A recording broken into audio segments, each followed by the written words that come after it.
प्यासी आत्मा।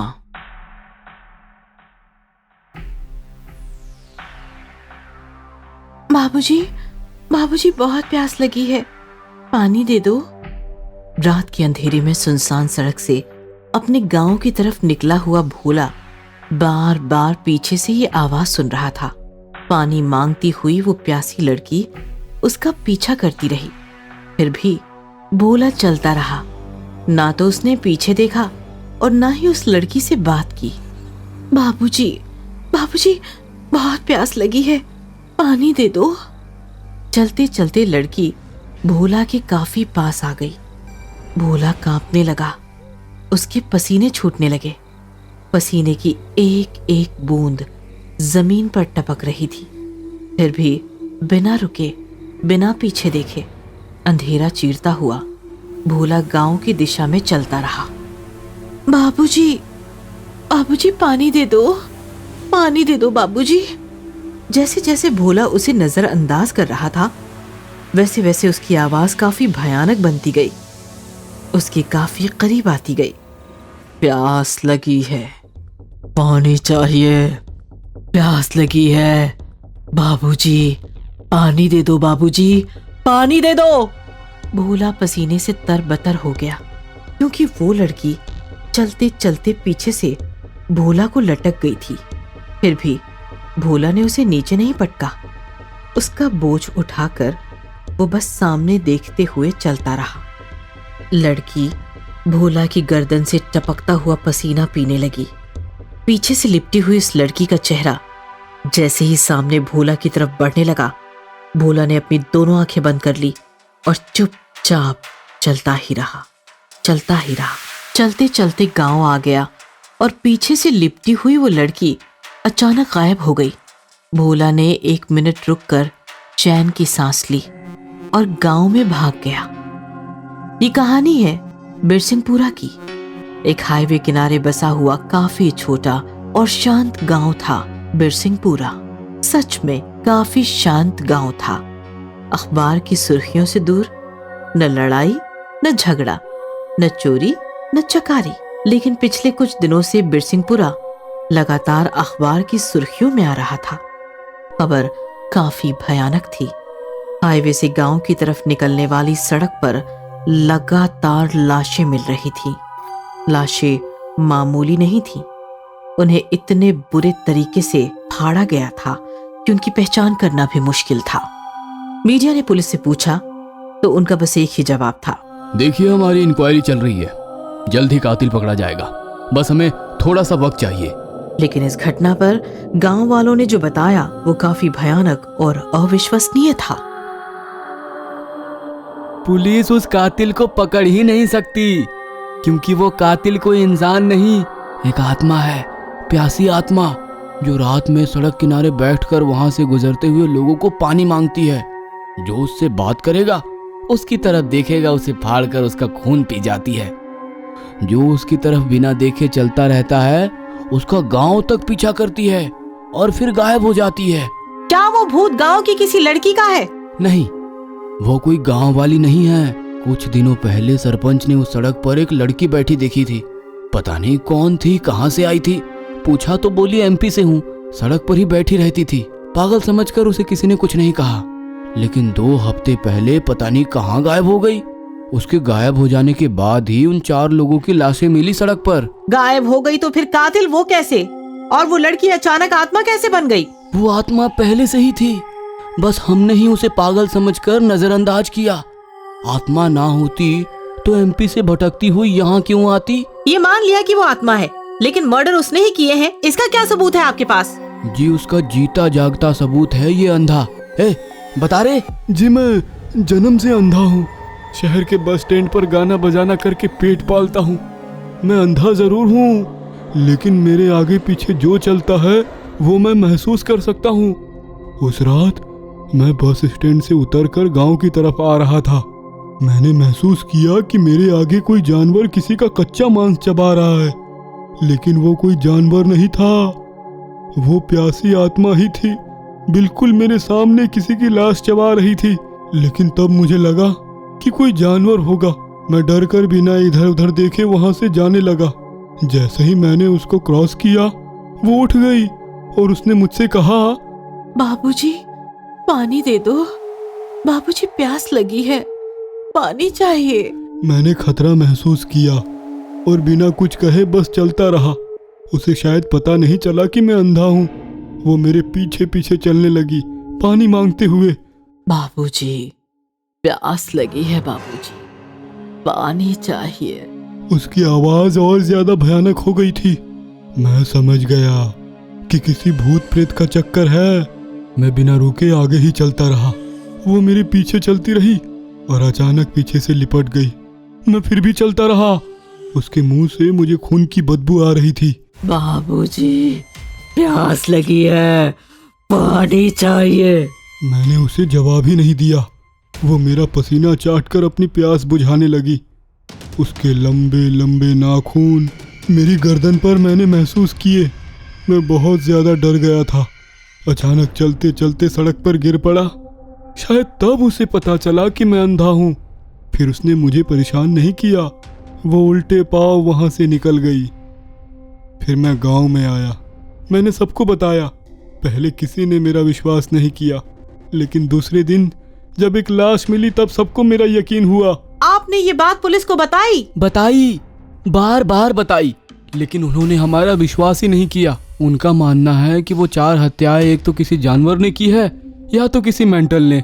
वो आत्मा हर रात उसी सड़क पर बैठी रहती है और आने जाने वालों से पानी मांगती है।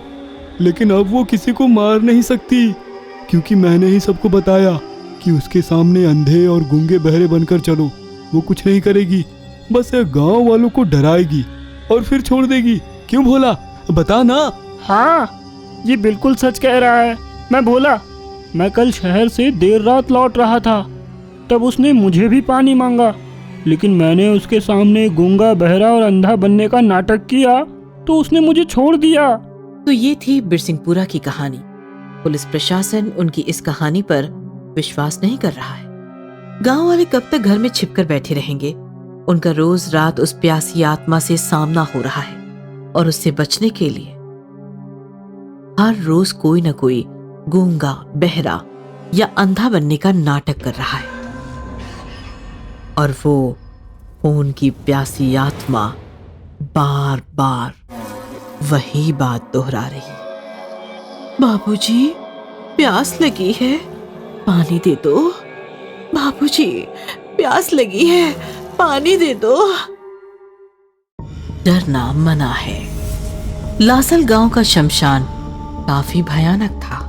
वैसे तो शमशान जीते जागते इंसानों के लिए भयानक ही होते हैं, लेकिन लासल गांव का शमशान ज्यादा भयानक और इंसानों के लिए खतरनाक साबित होने के पीछे एक और वजह थी। शमशान गांव के काफी नजदीक और खुले में था। शमशान के चारों तरफ कोई भी वॉल कंपाउंड नहीं था। एक और खतरनाक बात अभी अभी सामने आई थी कि लासल गांव का शमशान हर अमावस की रात धीरे धीरे गांव की तरफ बढ़ रहा था।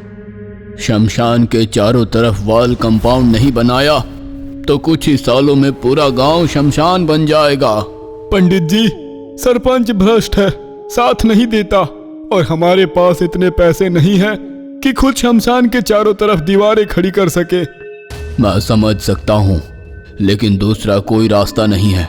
देखो, मरे हुए लोग जब शमशान में दफनाए या जलाए जाते हैं तो उनकी आत्माएं सालों साल वहीं शमशान में बैठी रहती है। उन्हें जल्दी मुक्ति नहीं मिल पाती, और अगर ऐसे में शमशान को वॉल कंपाउंड ना हो तो उन्हें वहां से गांव साफ साफ दिखता है। उनके मन में अपने घर वालों का, रिश्ते नातों का मोह जाग जाता है। इसी वजह से हर अमावस की रात शमशान गांव की तरफ बढ़ रहा है। शमशान को दीवारों से नहीं ढका तो गांव को शमशान होने में देर नहीं लगेगी। इधर शमशान की रखवाली करने के लिए महादू नाम का एक आदमी रखा गया था। शमशान में दफनाए गए मुर्दों को जानवर जमीन से निकालकर खा न जाएं, इसीलिए कुछ सालों पहले महादू को शमशान की जिम्मेदारी सौंपी गई थी। एक शाम बिरजू अपने खेत से लौट रहा था।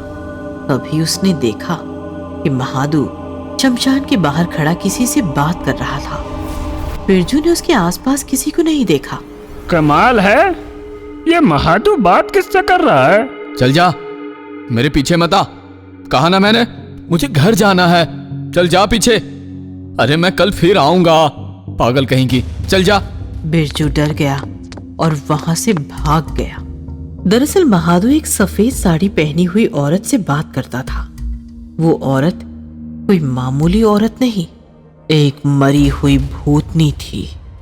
जब भी महादू घर लौटने के लिए निकलता, वो भूतनी महादू का पीछा करते करते शमशान से बाहर चली आती। चल जा, जा पीछे। नहीं, मुझे भी आना है तेरे साथ। चल, मुझे गांव लेकर चल। मेरी दोस्ती का गलत फायदा मत उठा। मैं तुम्हें गांव ले गया तो मुसीबत आ जाएगी। चल भाग। ऐसा कहकर महादू आगे चलने लगा तो भूतनी भी उसके पीछे पीछे गांव की तरफ बढ़ने लगी। ठीक है, आना है तो आ, लेकिन तू गांव की कमान के अंदर पैर नहीं रख सकती। ये याद रख, पंडित जी ने मंत्र रेखा खींची है, वहां भूत प्रेत अंदर नहीं आ सकते। ऐसा कहकर महादू गांव की तरफ निकल पड़ा, लेकिन फिर भी भूतनी ने उसका पीछा नहीं छोड़ा। महादू गांव की कमान लांघ कर अंदर आया और उसने पीछे देखा, लेकिन भूतनी गायब थी। बावली, लगता है शमशान भाग गई। ऐसा कहकर महादू अपने घर चला गया। लेकिन दूसरे दिन महादू जैसे ही शमशान पहुंचा, उसने एक छोटे बच्चे की लाश देखी। महादू डर गया, क्योंकि वो उसी भूतनी का बच्चा था जो कल उसका पीछा कर रही थी। ए, सामने आ। बोलिए, कैसे किया तुमने? अपने ही बच्चे को मार दिया। भूतनी बच्चे की आत्मा गोद में लेकर महादू के पीछे प्रकट हो गई। वो हंस रही थी और बच्चा रो रहा था। झूठ है, धोखेबाज, कोई मंत्र रेखा नहीं है वहां। मैं कल आसानी से अपने घर गई और मेरे पति के पास से मेरा बच्चा उठा ले आई। ये सुनकर महादू डर गया और भागते हुए पंडित जी के पास आया। महादू की बात सुनकर पंडित जी बोले, अरे नहीं, मैंने कोई मंत्र रेखा नहीं खींची थी। वो तो बस भूतों को डराने के लिए तुमसे कहा था, और अगर खींचता भी तब भी कोई फर्क नहीं पड़ता, क्योंकि आत्माओं पर उसका कोई असर नहीं होता। आज तो अमावस की रात है, उस भूतनी ने बाकी भूतों को भी बता दिया होगा कि वो सब गांव में घुस सकते हैं। अब क्या करें पंडित जी? अब कुछ नहीं हो सकता, अब इस गांव का शमशान होकर ही रहेगा। और वही हुआ जो पंडित जी ने कहा था। अमावस की उस रात 12 बजे के बाद काफी सारे भूत शमशान से बाहर निकलकर गांव की तरफ बढ़ने लगे। सारा गांव चैन से सो रहा था। किसी को अंदाजा नहीं था कि उनके साथ क्या होने वाला है। पंडित और महादू छिपकर ये नजारा देखते रहे। भूत गांव में घुस गए, अपनी अपनी गली पकड़कर अपने अपने घरों की दिशा में फैल गए, और थोड़ी देर बाद ही गांव में हंगामा शुरू हुआ। लोग डर के मारे इधर उधर भागने लगे। बचाओ! बचाओ! भूत अपने घर जाकर अपने सगे संबंधियों से मिल रहे थे।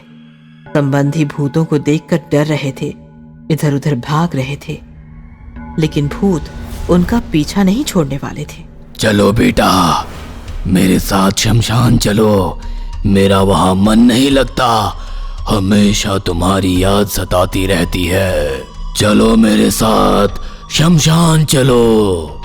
पापा मुझे छोड़ो, मुझे जीना है, मुझे जीने दो। लेकिन भूत नहीं माने। वो जिनसे प्यार करते थे, जिन रिश्ते नातों का उनको मोह था, उन सबको शमशान से आए हुए भूतों ने उठा लिया और उन्हें उठाकर वो शमशान की तरफ निकल पड़े। पंडित जी, ये क्या था? मैंने पहले ही कहा था, उनका संसार से मोह नहीं छूटा है। अब वो वापस संसार में तो नहीं आ सकते, लेकिन वो अपना संसार शमशान में ले जा सकते हैं, और वो भूत बस वही करने आए थे। अब वो उन संबंधियों को मार देंगे और अपना साथी बना लेंगे। और वही हुआ। भूतों ने सभी जिंदा लोगों को शमशान में ले जाकर मार दिया, और देखते ही देखते मरे हुए संबंधी भी भूत बन गए और शमशान में बिखरे हुए अपने शरीर देखकर चीख चीख कर रो पड़े।